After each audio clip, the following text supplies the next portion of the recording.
Hi there. My name is Dylan Spiel, and I would like to personally thank you for being here to listen to our proposal.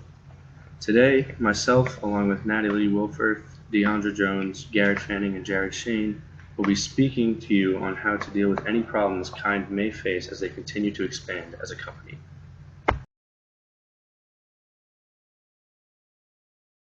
To begin, let's start with some background information on Kind.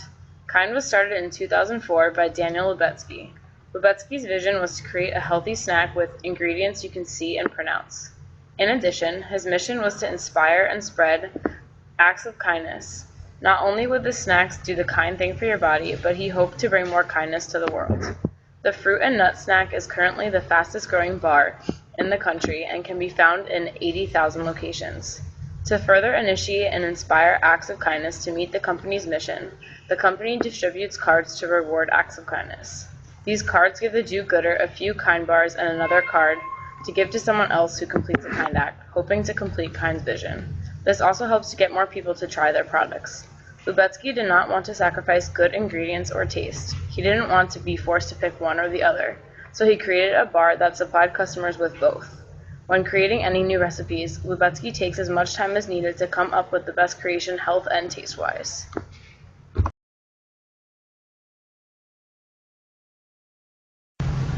In order to help solve the conflict that Kind is experiencing within their corporate culture, we will follow the action research framework and create and evaluate changes.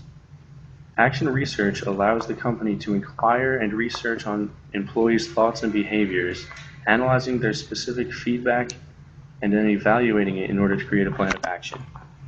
It provides a scientific methodology for managing plan change.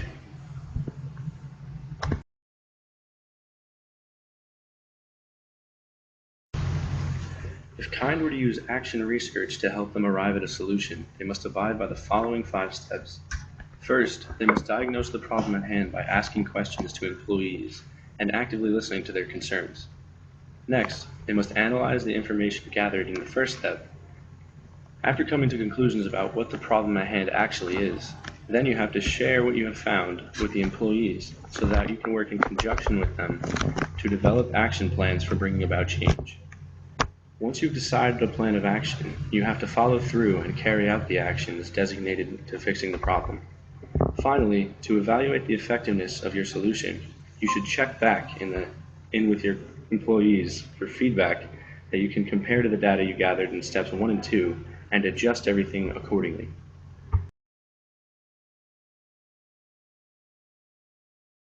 A benefit to action research is that it's problem-focused. The change agent objectively looks for problems, and the types of problem determines the type of change action. It also helps to lower resistance by engaging all employees throughout the process. Once employees actively participate in the feedback stage, the change process generally takes on momentum of its own.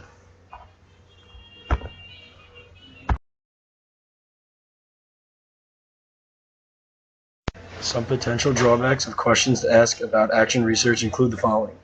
Would there be an inherent bias from evaluators who are involved with the company? Would evaluators be fearful to make honest suggestions or recommendations? Would the evaluation process be efficient and effective at implementing changes?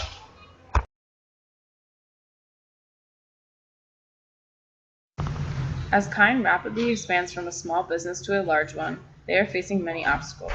Many areas of their business need alteration to fit a larger business model.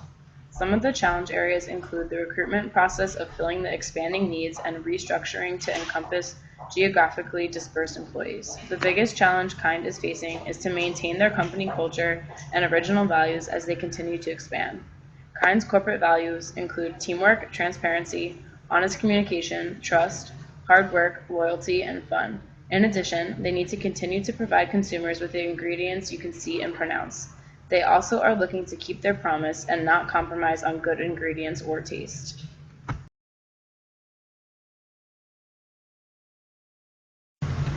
To deal with the problem, our solution includes 3 parts. First, extensive departmentalization to coordinate recruitment and geographic locations. Second, establish an effective communication process with the implementation of a company enterprise network. And last, we would like to create a leadership structure to help manage company transition and ongoing operations.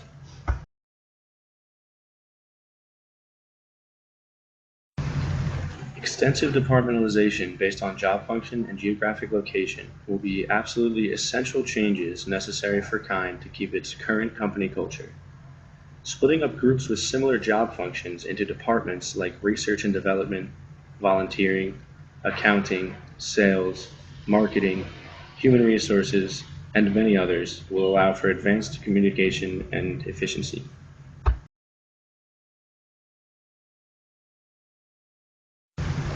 As the company expands in size, it will have more and more locations spread farther and farther apart. Because of this, it will be necessary to departmentalize on the basis of geographic location as well as job function. With an increasing number of employees, it is much easier to lose the vision that the company set out to fulfill. And the farther the employees are from the starting point of the company, the less control the founders will have over the company culture. By designating department heads based off regional location, Kind can ensure that the company culture is being propagated throughout every level of the company, from the largest location with the most employees to the smallest with the least.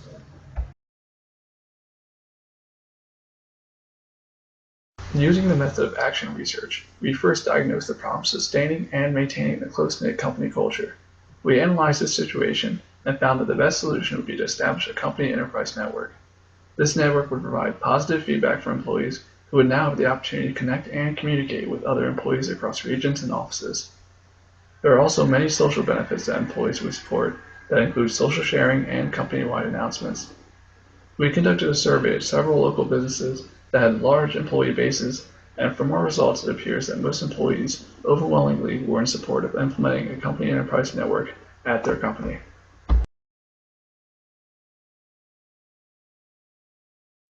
There may be some resistance to our company enterprise network idea, or there may be concern from employees over a lack of privacy and security with the use of this social network. Obviously, it would be important for employees to not post any business information or secrets that could be used by competitors. Some might also be hesitant to join the company's social network due to the availability of alternatives where we might have to provide some form of incentives or other motivational techniques to promote the use of this network.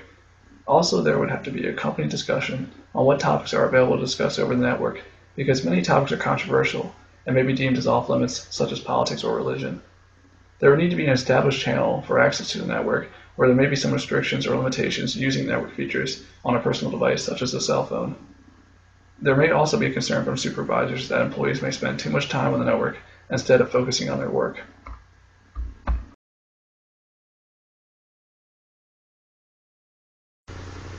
With the solutions we proposed, it is natural that Kind will encounter resistance. On the individual level, one source of resistance may be economic factors. Changes in job tasks or established work routines can arouse economic fears if people are concerned that they won't be able to perform the new tasks or routines to their previous standards, especially when pay is closely tied to productivity. As the company expands, it is inevitable that work roles are going to change. As employees adopt new roles, it is very possible that they will be resistant due to economic factors. To address this resistance, providing employees with the proper training and resources so that they are able to complete the new jobs and ensuring employees that they will be supported throughout the transition will be a major help. On an organizational level, limited focus of change may be a source of resistance.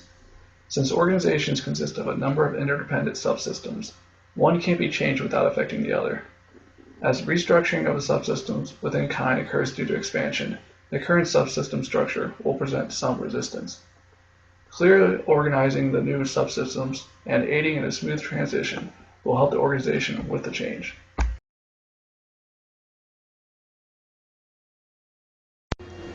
In order to achieve this vision, Kind would need authentic leadership. Authentic leaders know who they are and know what they believe in. They act on these beliefs and values openly. The followers of authentic leaders consider them to be very ethical. Kind's primary problem is maintaining corporate culture and values. So an authentic leader will believe strongly about these values and will be passionate about maintaining them. This leader would act on the beliefs of providing customers with tasty and healthy options, promising ingredients you can see and pronounce, and spread kindness. An authentic leader would be most effective with making sure the corporate culture is maintained throughout the growing organization.